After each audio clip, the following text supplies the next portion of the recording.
Hey guys, and welcome back to my channel. So today we are talking all about how to get a perfect 10 out of 10 on our chemistry data test. So I've already made a video for the physics and the biology data test, so it's just chemistry left to go. I hope I haven't left it too late, but hopefully this helps you out a little bit. And then after you're done with your data test, you can go and check out my videos on the student experiment, because I know some of you are now getting that. So let's get started on our perfect 10 out of 10 chemistry video. So I do have a whole bunch of stuff in here, just like I have for the other videos I'll go over. Now, the coolest thing about chemistry is actually it's one of the most straightforward ones, in my opinion, in terms of data tests. So it's definitely like the most, you will get these three topics. You will very likely get these questions. There's really only so much they can ask you in chemistry. So the chem data test shouldn't actually be too bad. Okie dokie, so the topics. Let's be smart here. There are typically three data sets in a data test, and there are three main topics in Unit 3 chemistry that you could be like given data for. And those are equilibrium, so you could be given like an equilibrium graph and have to talk about Le Chatelier's principle and all of that. There's always acids and bases, which will most likely come in the form of like a titration, and then redox, which will likely come in some sort of like reactivity table, and some questions following up on that. So the stuff that I show you today, I've all taken screenshots either from the official QCE or QCAA example paper, or some stuff that I found on the formula sheets or on the QCE Discord server. Now, I really recommend you guys go to the QCE Discord server and check it out.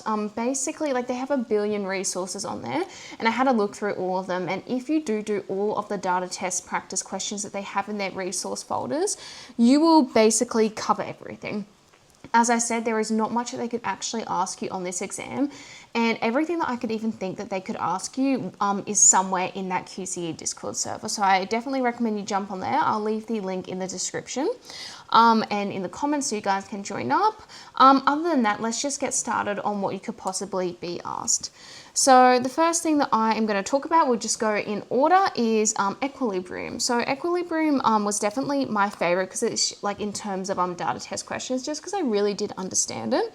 And you would typically get something that looks like this. So this is an equilibrium graph, and it basically just follows the concentration of the reactants and the products of this little equation that they've given us up here. And it just follows it in time, and obviously some changes have been made to this system.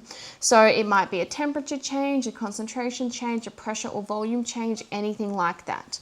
You'll also note that for these questions, they'll typically give you initial concentrations of each substance. Yes, you should be able to read it off the graph, but just in case, they usually do give it to you in word format as well. So what could they ask us when it comes to these sorts of questions? First of all, they could ask you what has happened to equilibrium at a certain time point, and they might ask you to specifically reference Le Chatelier's principle. Now, you should definitely, in my opinion, reference this every time, no matter what. We should always be trying to justify our answers. They will give you marks for what you've written down. So what I mean by that is they're not going to take away any marks because you wrote too much. If it's all correct, they're not going to take away any marks. But if you don't write enough, then there is a chance that you might not get marks. So it's always important to try and get down as much information as possible. Now, there are a couple of different changes to equilibrium that could happen. So a change of temperature, pressure, volume, concentration, etc. Make sure that you understand the theory by behind each of these things. So the temperature changes and the equilibrium shifts. Why does that happen? Why do these changes in the concentrations in the graph happen? If the concentration changes, why does this happen? So make sure that you've really brushed up on what Le Chatelier's principle is, in case you need to state it word for word, and also what the actual theory behind each of the things that could change is. So how do we read that off a graph? Because obviously this is a data test, so the most important thing is going to be our actual data and graphs themselves. So if we have an instant jump for one thing like we have here, that is going to be a concentration change. So if you look over here at the nitrogen has an instant jump up, which means we've instantly changed the concentration. So we've added more of this. Now, as you can see, the hydrogen and the ammonia have gradual shifts. So they haven't been taken away or added in. They are gradually shifting in response to the nitrogen being like instantly increased in concentration. So when you see an instant jump for one of the reactants or products, that's how you know that there has been a concentration change. So a certain product has been given or removed, added, anything like that. Now, if you have an instant jump for all of them, that's actually a bit different. They haven't just taken all this stuff out and added all this stuff in all at once. What has typically happened then is a volume change. So the reason that we do have a big concentration jump in a volume change is because you've got the same amount of molecules in either a bigger or a smaller space. So if you ever see anything where they all jump like the same way, like that, like all of those have jumped up, that means it is a volume change, or if all of them have jumped down. Now, it does make sense that they all have to either go up or they all either have to go down, because you can only change the volume one way. It doesn't matter if we have more reactants, more products, nothing like that. If you increase the volume, then all of the concentrations should decrease. And if you decrease the volume, all of the concentrations should increase. So they need to all jump up instantly up, or jump down instantly if we have a volume change there. Now, the thing with volume and pressure is that volume and pressure go hand in hand. So if you have decreased the volume, that means you've increased the pressure. And if you've increased the volume, then you've decreased the pressure. So pressure and volume are going to be proportional, but the changes that you make to the system will typically be a volume change. Now, what happens if you have a gradual change for some of them, but not all of them? So this is the same as the instant jump for one. So see how the hydrogen and the ammonia have a gradual change, but there is one without a gradual change. This is just the result of a concentration change of something else. Now, what happens if we have a gradual change for all of them? So all of them do something sort of like this, where there is no instant change in any of them. What has happened there? That's going to be very likely a temperature change. So nothing's been added or removed, no volume has been changed, so concentrations, aren't going to instantly be changed. It is just the temperature changing, and as the temperature changes, things change up. It might go more towards the reactants, more towards the products, anything like that. Just another thing that you should remember, adding a catalyst won't change an equilibrium graph. So your reasoning for something should never be, oh, well, they added a catalyst. That's not an option. A catalyst isn't going to change an equilibrium position or anything like that. It will speed up a reaction, but once it's actually at equilibrium, it's not going to do anything. So a catalyst isn't going to change equilibrium. Let's see, what else can we do? Okie dokie. Number 2, describe what would happen to a position of all reactants and products if the concentration of a certain thing is increased or decreased. So that is definitely a common thing that they can ask you. So they've got the data up here and they say, okie dokie, at time 2 then, what happens if we remove a whole bunch of hydrogen? What would happen? You'd then have to talk through the changes that could happen, and it would be, well, if we remove the hydrogen, then the equilibrium is going to shift back towards the reactants to try and build up some of that hydrogen. And the way that they do that is the ammonia that was originally there gets used up. So it shifts away from the ammonia because it's using it up to produce more hydrogen gas. So that's the sort of thing that we would be looking at for a question like that. And of course, you'd explain it a lot better than what I just did. Keep in mind, guys, it's been like a year. Okay, it's actually only been a year since like my externals, but still, I haven't done a lot of equilibrium since then. So my terminology is not exactly up to scratch. They might happen to give you an enthalpy. Probably not, but they could give you an enthalpy in data form. So it might just be like, oh yeah, I don't know, 10. I know that's not very realistic, but you know what I mean. And based on that, you should say whether it's exothermic or endothermic, but more likely you'll actually have to determine whether the reaction is exothermic or endothermic given a specific temperature change. So if there is a specific temperature change, say at 10 seconds, and everything starts to gradually move one way, you need to figure out based on that, was this an exothermic reaction or an endothermic reaction? So let's think about it this way. I do not remember for this, actually I think this is endothermic, but I actually don't remember for this reaction specifically. So don't take this like to mean anything. This is just an example. So in this situation, let's just say I increase the temperature. And that means that we end up shifting towards the ammonia and the hydrogen. So we go back towards the reactants. Is that an endothermic or an exothermic reaction? So if we have they would have to ask you, is the forward reaction or the reverse reaction endothermic or exothermic. So they need to ask you specifically what reaction. But let's just say that here I am talking about the Ford reaction. So we're looking at the Ford reaction here. Is it endothermic or exothermic? So if we increase the temperature of the system and then we end up moving towards the nitrogen and the hydrogen, so we're moving back towards the reactants, that means that the reverse reaction uses up energy. So if the reverse reaction uses up the excess energy, because remember, in an equilibrium system, if we've increased the temperature, then we want to get it back down again. How do we get the temperature back down? We use up the energy that we got from that. So whichever way it shifts is the reaction that uses up the energy. So if I'm shifting towards the reactants, that means that I am using up the energy to create those reactants. So what is that? That is an endothermic reaction, when the reaction takes energy.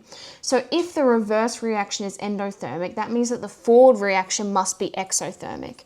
If we were to increase the temperature and then we shifted towards the product, so we shifted in favor of the forward reaction, that means that we would actually end up producing more energy. And that's not going to happen, because we want to use up energy, because we want to decrease the temperature again. So that's how we know that the forward reaction is exothermic. The reverse reaction is endothermic, whereas the forward reaction must be exothermic. The forward and the reverse reaction will always be the opposite of each other. So that is one that a lot of people do have like a little bit of trouble with.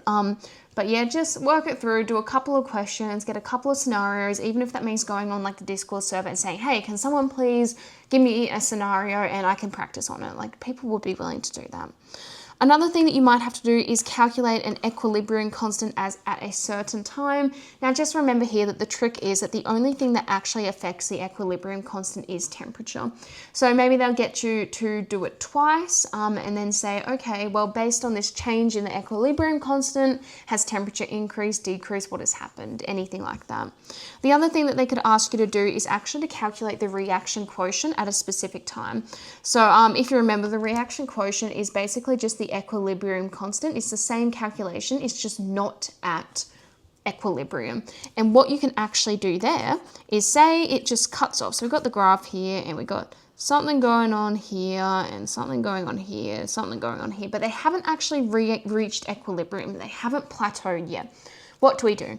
They might say, okay, calculate the equilibrium constant at this, or the reaction quotient at this time, and tell me which direction do I need to move in. So if you remember, oops, my recording, if you remember, the larger the reaction quotient, the further towards the products, I believe it is. I might be incorrect, but a larger reaction quotient, let's have a look at the equation.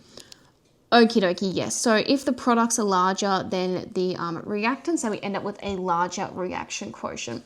So if we have a larger Kc, so they give us a Kc of 5, and then we calculate a reaction quotient of 2, that means that we need the quotient to get bigger. So what do? We need to move in the direction of the products to get us to equilibrium. So they might ask you to calculate a reaction quotient and then say where the reaction needs to move to reach equilibrium. If they ever ask you about the chemical events or at a molecular level or something like that, which I highly doubt, you do need to talk about like what the actual like molecules and atoms are doing in terms of interacting with each other. The last thing that could probably be possible with this is a very, very, very mean teacher might make you draw your own equilibrium graph.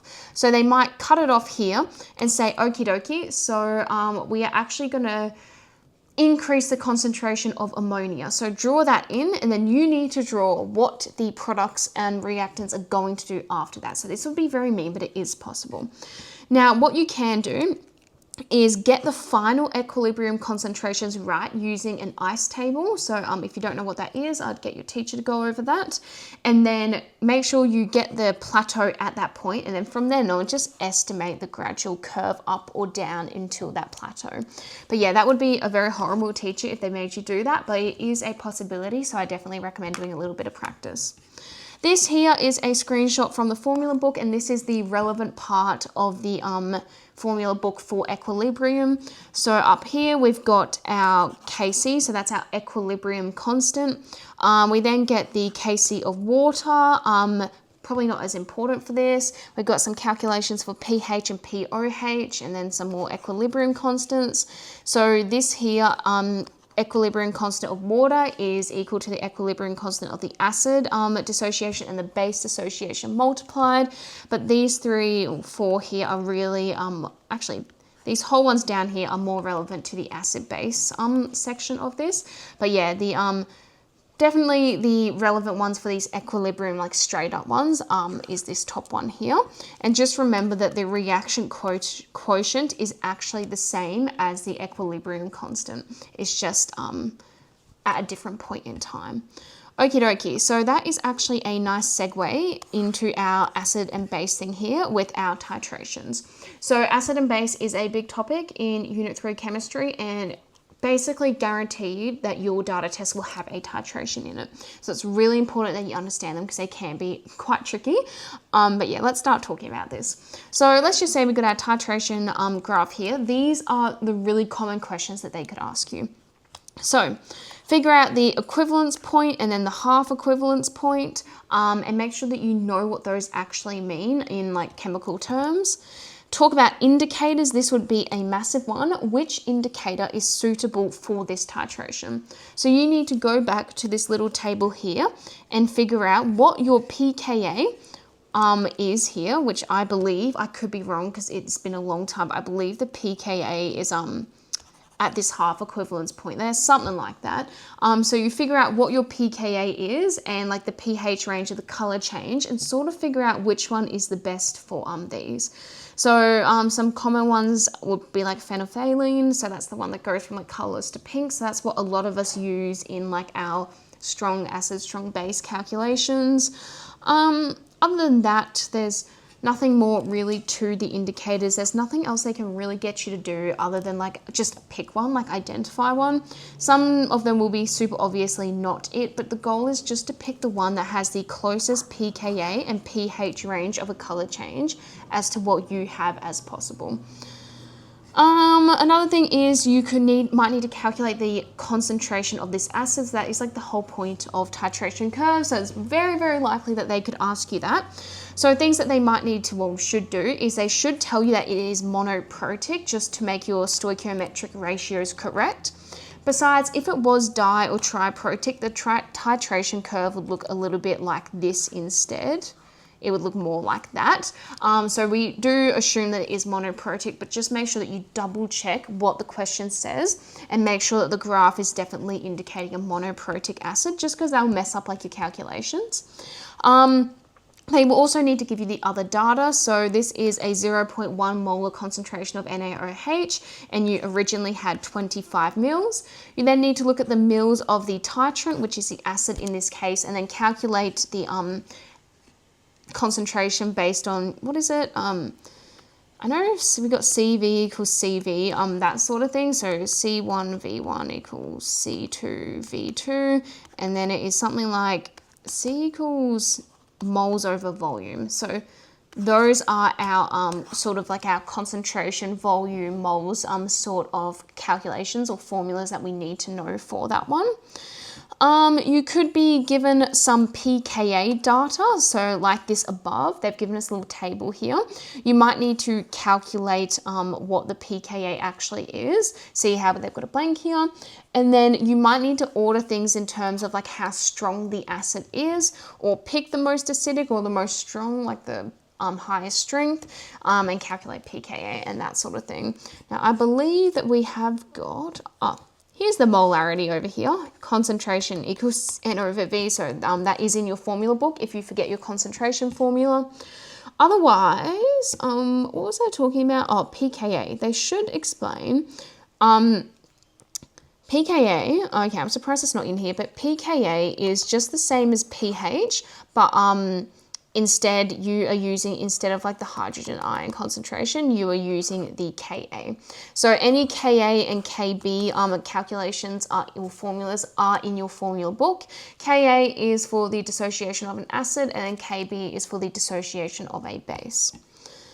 Oh, and by the way, if I recall correctly, these don't work for strong acids, strong bases. You only do like the dissociation constants for weak acids and bases, because they're the ones that don't fully dissociate. So they're the ones in an equilibrium system.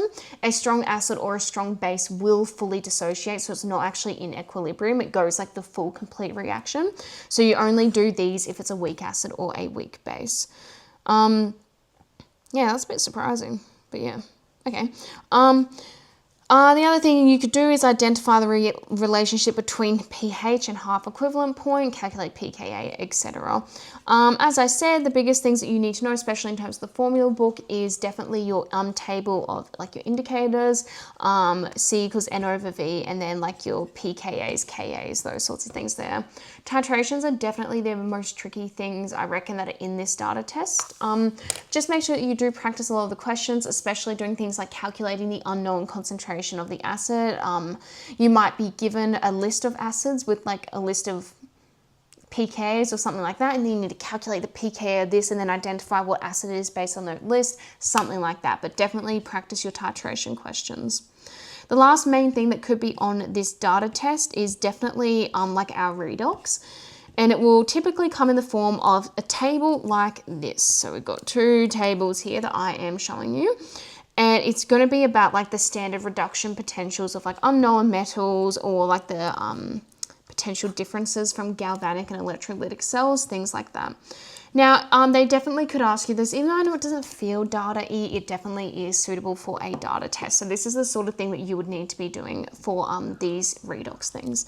So you might have to sequence the metals from most reactive to least reactive, giving the reason, and it would have definitely something to do with these reduction potentials here. You might need to identify combinations of galvanic cells or electrolytic cells that produce the smallest or the largest difference. So what's the formula again? EO equals E read minus E ox, like those sorts of things, to figure out what your cell potential is. Which combination produces the biggest cell potential? Which one produces the smallest cell potential? You might have to identify a potential cathode or anode, depending on the question and the scenario, to pair with something in the table to make a reaction spontaneous or non-spontaneous. So a galvanic cell would be spontaneous and it has a positive cell potential, and then an electrolytic cell would be non-spontaneous, so it would give you a negative cell potential. So they might tell you, oh, make an electrolytic cell with this, or make a galvanic cell, and you just need to identify something that will possibly make a spontaneous reaction if it's for galvanic. You might have to predict if a given reaction will be spontaneous or not. So that just means calculating this EO and then giving your reason. So say, yes, as this is positive, it will be spontaneous, or no, this is not positive, etc. You might also need to figure out a balanced equation based on the data, or match metals from your formula book over. So we do have these lovely, where are they? Reactivity series and standard electrode potentials here. So you might be given, what is this? The reduction potential. Let me just see. Negative 2.81. Okay, these aren't in here. But anyway, you would use these tables. So if you had to do a general ordering, which you probably won't have to do, you'd use this little table here. It's just a simple table saying, oh yeah, potassium is the most reactive, and then platinum's like the least reactive. Honestly, not too important. What is more important is our standard electrode potential table here, which gives us the cell potential of all of these different half equations here.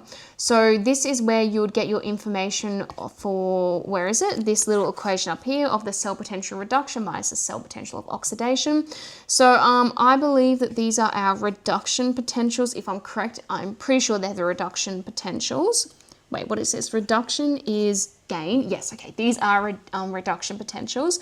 So this is the potential of all of the reductions of these half equations. That is when they gain the electrons.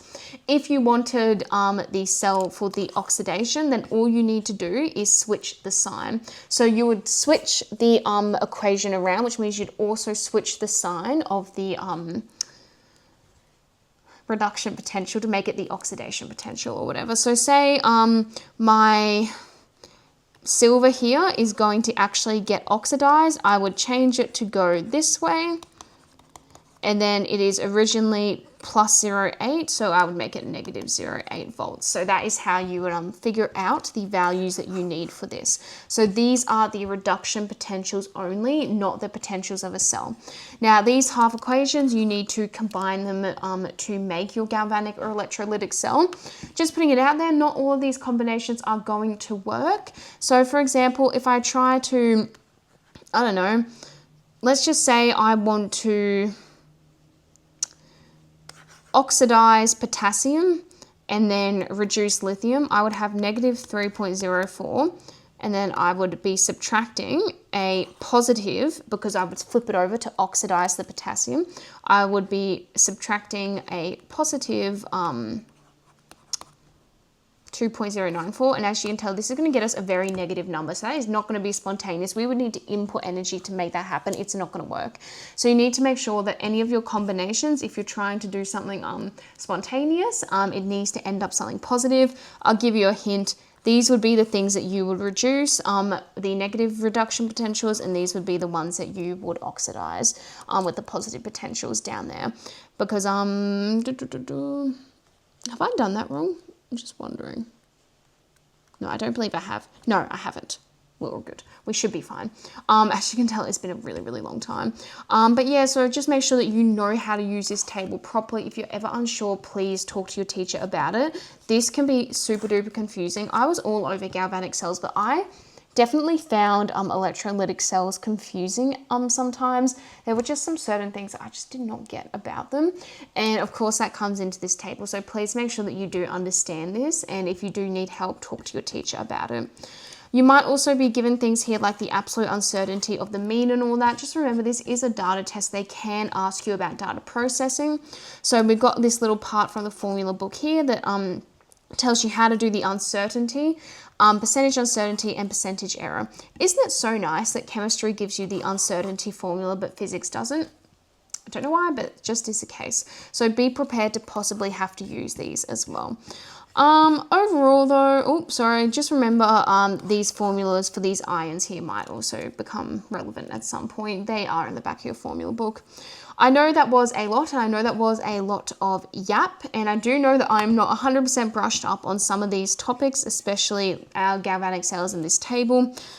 I might have explained that wrong up here. I might have got the negative the wrong way around or something. But just remember that this is the correct equation up here. I just think I might have mixed up a negative or something. This isn't in your formula book, but it is the correct equation to find the cell potential or something. And you do need to figure out how to identify the cell reduction potential and then the oxidation potential, and then when you combine them you get the cell potential overall. You often will be given metals and things like, okay, no reaction means that no oxidation occurred, whereas the coating on the metal means that oxidation did occur. Just those sorts of things. So you really do need to make sure that you are understanding that fully. Some final tips that I have is to, first of all, make sure you know your cognitive verbs. Misunderstanding like what compare means could cost you a mark, which could cost you like your 10 out of 10, something like that. I do have a video on this. I'll link it in the description. Please go and watch that if you do not understand what the cognitive verbs are. Always make sure you answer things with justification, so using the data from the question. Write down absolutely everything in case of follow-through error. Not really as relevant in chemistry as it is in physics, but it still is a possibility, so make sure that you do it. And lastly, please speak to your teacher. If you don't understand anything, they're there to help you, so please use them. Ask people for help in the Discord server as well. They're always willing to help. And also just ask your teacher if there's anything they can tell you or anything that they think is relevant. Yeah, they're not going to tell you what's on there, but they might give you little hints or they might give you extra resources. talk to your teacher and use them, and make sure that you're keeping them updated so they can help you if you need it. Thank you so much for watching, and hopefully this helps you get a 10 out of 10 on your chemistry data test. I should have said it at the beginning, but if you want me to go through anything more specifically and do some practice questions or something like that, please let me know and I can make some extra videos on that. So just put that one in the comments. Otherwise, please touch up on all of these things and the most common kinds of data you'll be given. And good luck, and I hope you get a 10 out of 10. But yeah, thank you so much for watching.